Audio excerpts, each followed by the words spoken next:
आज की शुरुआत करने से पहले कोई हमारे को बता सकता है यहां पर कि अभी कुछ विशेष दिन चल रहे हैं, तो वो विशेष दिन कौन से हैं? तो मैं आपसे एक बात पूछना चाहता हूं, अपने हाथ उठाया, क्या विशेष दिन अभी चल रहे हैं, जरा बताओ। चल रहे हैं गुप्त नवरात्र देवी गुप्त के नवरात्र।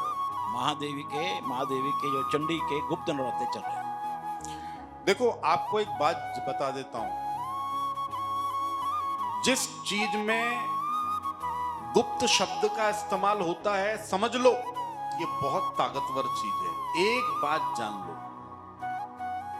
बाकी के नवरात्र आते हैं उसमें कहीं गुप्त लिखा है? नहीं लिखा। शारदीय नवरात्र, चैत्र नवरात्र, पर गुप्त नवरात्र है ये। गुप्त का मतलब क्या है? गुप्त का मतलब बिल्कुल ऐसा है जैसे कि मान लो यहां पे धन गड़ा हुआ है, तो ये क्या है? गुप्त धन है।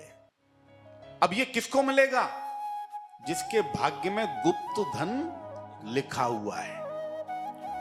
तो गुप्त नवरात्र में गुप्त कृपा होती है। जिनको भी ऐसी आशंका है, जो भी लोग मेरे को सुन रहे हैं, जिनको भी ऐसी आशंका है हमारे ऊपर कोई तंत्र बाधा है, शत्रु ने कुछ कर दिया है, ऐसा हो गया है, ये बंधन है, उसके लिए इससे बढ़िया कोई दिन नहीं है गुप्त नवरात्र से। आपको एक बात और बता देता हूं, 9 देवियों के बारे में सबको जानकारी है, लेकिन महाविद्या के बारे में जानकारी है किसी को? 10 महाविद्या हैं शास्त्र में, जिसको हम वास्तविकता में शक्ति बोलते हैं। शक्ति, ताकत है। 10 महाविद्या। कैसा भी तंत्र रहने दो, तंत्र बाधा को नष्ट करने में जो ये तंत्र बाधा बोल रहा हूं, तंत्र नहीं, तंत्र बुरा नहीं है, बाधा और बंधन बुरा है। अगर आपने इसको किसी के लिए गलत प्रयोग में लिया है, वो बुरा है, वो गलत है। तंत्र बुरा नहीं है, ये बात जान लो। शब्दों की महिमा को समझो। लोग कहते हैं ये तांत्रिक, हो ही नहीं सकता। तांत्रिक है, उसको गलत नजरों से क्यों देखना है? तांत्रिक मतलब तंत्र का जानकार। पर तंत्र का प्रयोग अगर किसी ने गलत प्रयोग के लिए किया है, उसका गलत इस्तेमाल किया है, वो गलत आदमी है। तांत्रिक दुरुपयोगी गलत आदमी हो सकता है, तांत्रिक गलत नहीं होता। तंत्र का दुरुपयोग बुरा है, तंत्र बुरा नहीं है। तो ये जो दिन चल रहे हैं गुप्त नवरात्र के, इसमें 10 महाविद्या की साधना भी होती है, और 10 महाविद्या की बड़ी असीम कृपा हमारे ऊपर अगर प्राप्त हो जाए, तो मैं आपको गारंटेड बोलता हूं, दुनिया का कोई शत्रु आपका कुछ नहीं बिगाड़ सकता। अब ये नवरात्र में क्या करना चाहिए? तो देखो, आप YouTube चलाओ, आप कोई भी चीज लो, आपको उस पर बहुत पट पट पट पट बहुत सारे उपाय आ जाएंगे। आप ज्योत जलाइए, आप घट बिठाइए, कलश बिठाइए, सप्तशती का पाठ कीजिए, इसका पाठ कीजिए, नवान मंत्र का जाप कीजिए, सब करो, करो सब। लेकिन उसके साथ साथ एक काम जरूर करो। क्या? कहीं भी गरीब कन्या की शादी, पढ़ाई, दवाई, उसका कोई ऐसा खर्चा जहां पे आप उसके काम आ सको, वो असली गुप्त नवरात्र का बड़ा मार्मिक उपाय है।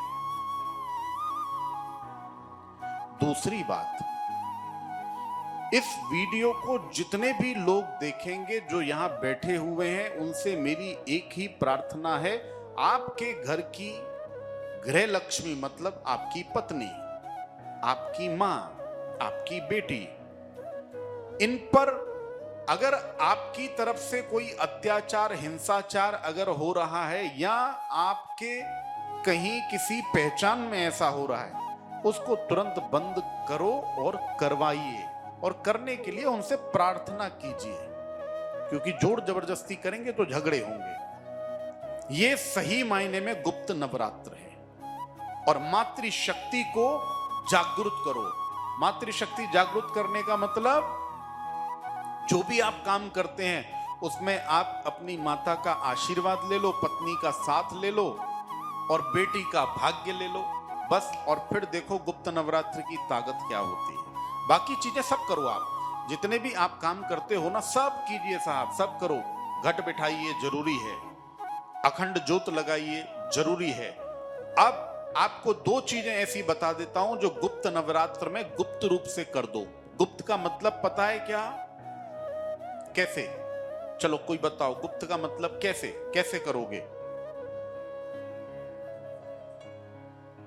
सांगायचं नाही आणि कुणाला दाखवायचं नाही, दिसलं नाही पाहिजे. म्हणजे करताना पण केलं ना तर करताना दिसलं नाही पाहिजे. हा, आणि असं पण नाही सांगायचं तू कुणाला सांगू नको हो.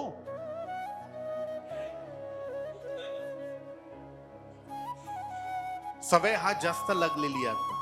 तू कुणाला सांगू नको, असं तसं झालेलं आहे. त्याच्या घरी असं झालं पण कुणाला सांगू नको. ती बाई पण गेली, तिने पण असं कुणाला सांगू नको बर का. हाँ, मतलब सबने सबको बोल दिया और किसी को बताना मत, बस ये मंत्र साथ में संपुट लगा दिया. कपूर का दान और घी का दान सिद्ध उपाय बता दे रहा हूं, करके देख लेना. आज चौथा दिन है, अभी 5 दिन बचे हैं. मैं ऑन कैमरा एक बहुत जबरदस्त बात बोल रहा हूं.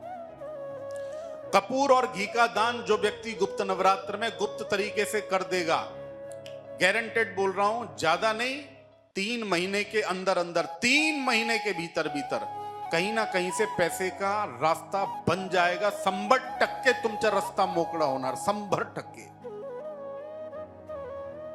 जेवढा मर्जी बंधन असू द्या, 100% रस्ता मोकळा होणार. मंदिर में देना और गुप्त रूप से देना. कैसे गुप्त रूप से बताता आपको, देखो बहुत ध्यान से सुनना. आप किसी मंदिर में गए,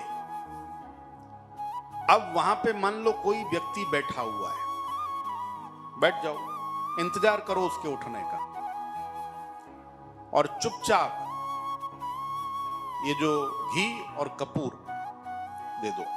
अब कई लोग ऐसे हैं, उनके मन में एक प्रश्न हो रहा होगा, कितनी देर बैठेंगे? मान लो वही बैठ जाए 10 घंटे के लिए, फिर क्या करेंगे? और मान लो हमारा उपाय देख करके ये भी आदमी आया, वो ये इंतजार कर रहा है, ये उठे, और वो इंतजार कर रहा है, ये उठे, तो कोई उठेगा ही नहीं.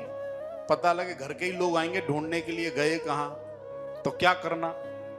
तो ऐसी स्थिति में क्या करना, एक थैला लो, थैले के अंदर दिखना नहीं चाहिए कि उसमें क्या है, और वो अगर आपने माता रानी के चरणों में रख दिया, मंदिर में रख दिया, हाँ, वो भी गुप्त दान है. ठीक है, किसी को दिखाई नहीं कि इसमें क्या है, और दान करके चले जाओ. तो घी और कपूर, ये 2 चीजों का दान लक्ष्मी को प्रसन्न करता है.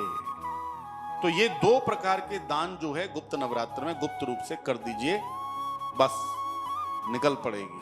ठीक है.